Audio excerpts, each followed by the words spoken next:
हाय hello नमस्कार. मी Swati creative fashion and recipes या यूट्यूब चॅनेलवर तुमचे अगदी मनापासून स्वागत करते. तर आपण आज बघणार आहे गावरान चिकन रस्सा. जास्त काही मसाले न वापरता घरात जे साहित्य अवेलेबल असणाऱ्या साहित्यात आपण आज चिकन रस्सा बनवू. तर खोबरं, अद्रक, लसूण, खूप सारी कोथिंबीर असं मी मिक्सरला पाणी न घालता वाटून घेतलं. त्यानंतर थोडे फार असे मसाले टाकले. कांदा लसूण मसाला, आपला घरगुती काळा मसाला आणि चिकन मसाला. तर नॉनव्हेज लवर या लवकर पटपट हजेरी लावायला व व्हिडिओ पाहायला. एकदम मस्त असे झणझणीत आपल्याला चिकन गावरान रस्सा तयार होणार आहे.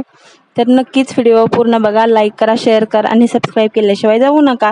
तर मसाला थोडा भाजल्यानंतर त्यानंतर थोडंसं पाणी घालायचं, तेल सुटेपर्यंत भाजून घ्यायचं आणि त्यात आपलं शिजवलेलं मिठातलं मटण घालायचं.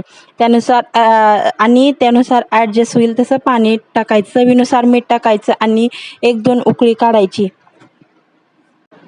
तर अजून काही नवनवीन रेसिपी तुमच्यासोबत मी शेअर करणार आहे. तर नंतर लगेच सबस्क्राईब करून ठेवा चॅनलला.